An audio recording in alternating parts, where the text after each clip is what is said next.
আমলা থেকে রাজনীতিবিদ এক জীবনে যা কামিয়েছেন আওয়ামী লীগের রাজ্জাক। সার্জিস হাসনাতের বাড়িতে টাকা পাওয়ার দাবি সত্যি নাকি ভুয়া?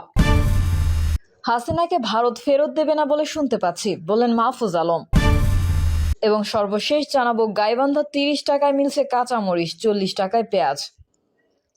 এতক্ষণ শুনছিলেন সংবাদ শিরোনাম, এবারে বিস্তারিত। তবে তার আগে অনুরোধ থাকবে আমাদের চ্যানেলটি সাবস্ক্রাইব করে বেল আইকনটি ক্লিক করুন। সার্জিস হাসনাতের বাড়িতে টাকা পাওয়ার দাবি সত্যি নাকি ভুয়া? জাতীয় নাগরিক কমিটির মুখ্য সংগঠক ও জুলাই শহীদ স্মৃতি ফাউন্ডেশনের সাধারণ সম্পাদক সার্জিস আলম এবং বৈষম্য বিরোধী ছাত্র আন্দোলনের আহ্বায়ক হাসনাত আবদুল্লার বাসা থেকে বিপুল টাকা পাওয়া গেছে বলে দাবি করে ইন্টারনেটে যে তথ্য ছড়ানো হচ্ছে তা ভুয়া বলে নিশ্চিত করেছে তথ্য যাচাইকারী প্রতিষ্ঠান রিউমার স্ক্যানার। রিউমার স্ক্যানারের প্রতিবেদনে বলা হয়, বৈষম্য বিরোধী ছাত্র আন্দোলনের নেতা সার্জিস আলম ও হাসনাত আবদুল্লার বাড়িতে 200 থেকে 100 কোটি টাকা পাওয়ার তথ্যটি সঠিক নয়। বৈষম্য বিরোধী ছাত্র আন্দোলনের কেন্দ্রীয় নির্বাহী কমিটির সদস্য মোহাম্মদ তারিকুল ইসলামের বক্তব্যের একটি খণ্ডিত অংশ প্রচার করে আলোচিত ভুয়া দাবিটি উত্থাপন করা হয়েছে। এ বিষয়ে অনুসন্ধানের শুরুতে এই দাবিতে প্রচারিত ভিডিওটি পর্যবেক্ষণ করে রিউমার স্ক্যানার টিম এবং এতে এক ব্যক্তিকে বলতে শোনা যায়, আমাদের কেউ দাবিয়ে রাখতে পারবে না, চতুর্দিক থেকে ষড়যন্ত্র করা হচ্ছে। সার্জিস আলমের বাসায় 200 কোটি টাকা পাওয়া গিয়েছে, হাসনাতের বাসায় 100 কোটি টাকা পাওয়া গিয়েছে। যেই অবিশ্বাসে রাজনীতি শুরু করা হয়েছে সেই রাজনীতির দিকে আমাদের সচেতন থাকতে হবে। এই ব্যক্তিকে অন্তর্বর্তীকালীন সরকারকে নিয়ে বিভিন্ন সমালোচনা করতে দেখা যায়।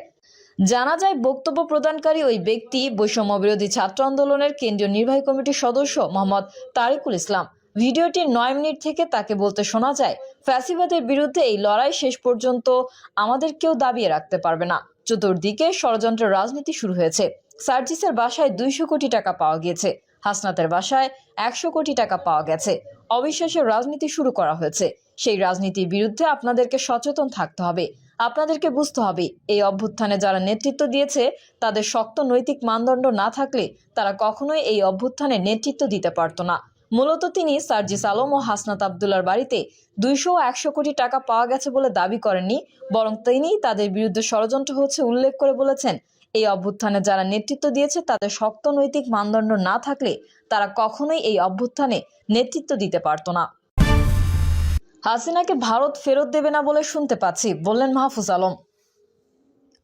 ক্ষমতাচ্যুত সাবেক প্রধানমন্ত্রী শেখ হাসিনাকে ভারত ফেরত দেবে না বলে একটি পলিটিক্যাল সিদ্ধান্ত নিয়েছে, এমনটি শুনতে পেয়েছে বলে জানিয়েছেন অন্তর্বর্তী সরকারের উপদেষ্টা মাহফুজ আলম।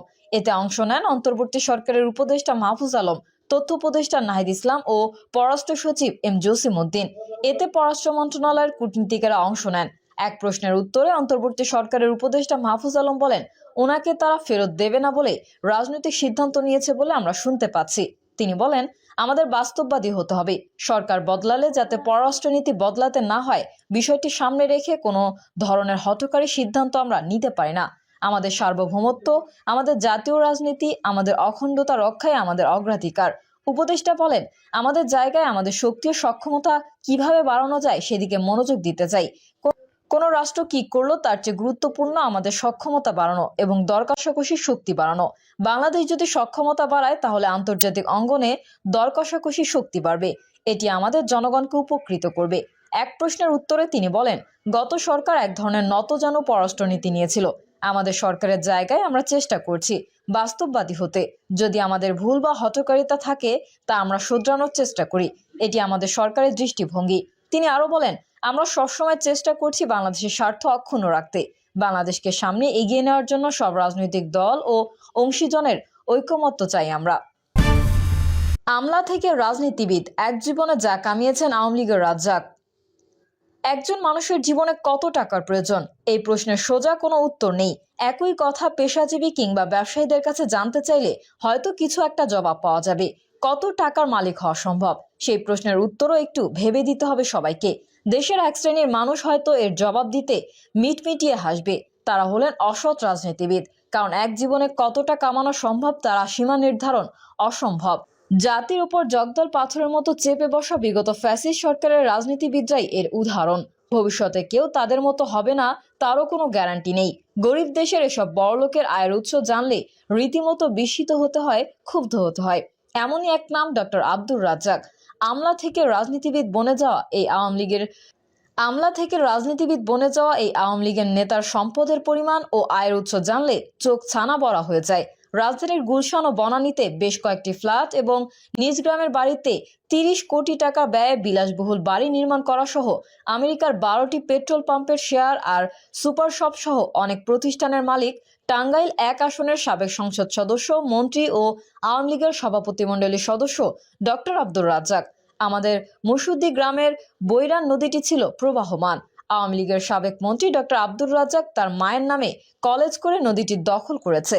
পানি প্রবাহ বন্ধ থাকার কারণে মুসুদ্দি এলাকার কামারপাড়া, বাইন্দাপাড়া, ভাতকুড়া, ফুলবাড়ি, কয়রা, আটাপাড়া, চরপাড়া, চরধলি, খাসপাড়া এলাকায় ২০,০০০-এরও বেশি কৃষক প্রত্যক্ষ ও পরোক্ষভাবে চরম ক্ষতিগ্রস্ত হচ্ছে। নদীতে বাঁধ দিয়ে দখল করার কারণে নদীর গতিপথ পরিবর্তন হয়ে কাইলাচড়া, ফুলবাড়ি, চাটকি বিল, সুতারিপুরি বিল, কাহিলাপুরি বিল, কয়রা হয়ে হাইক্কা বিলে পানি নামা বাঁধগ্রস্ত হচ্ছে। এছাড়া ধনবাড়ির মুসুদ্দি গ্রামের বৈরান নদীর প্রায় ২০০ একর জমি দখল করে মায়ের নামে মুসুদ্দি রেজিয়া কলেজ প্রতিষ্ঠা করা সহ Bangladesh medical studies and research ইনস্টিটিউটের চেয়ারম্যান পদে এখনও বহাল থাকার অভিযোগ রয়েছে ডক্টর আব্দুর রাজ্জাকের বিরুদ্ধে।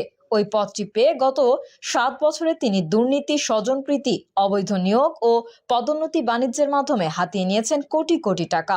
অন্যদিকে ধনবাড়ির ভাইঘাট পালবাড়ির মতি ড্রাইভারের ছেলে রাব্বির মাধ্যমে হাজার হাজার কোটি টাকা বিদেশে পাচার করেন বলে অভিযোগ রয়েছে।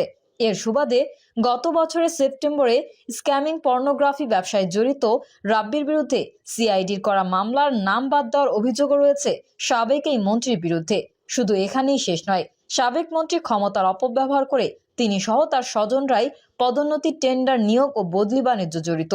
এছাড়া নির্বাচনী এলাকা মধুপুর, ধনবাড়ির জমি দখল, সালিশ, চাঁদাবাজি, মাদক ব্যবসা, থানার দালালি এসব চলেছে মন্ত্রীর মদতে। আওয়ামী লীগের শাসন আমলের ১৫ বছর বিভিন্ন দপ্তরের দায়িত্বে ছিলেন তিনি। কৃষি ও খাদ্যমন্ত্রী হিসেবে দায়িত্ব পালনকালে তার আত্মীয়দের মাধ্যমে লোপাট করেন হাজার হাজার কোটি টাকা।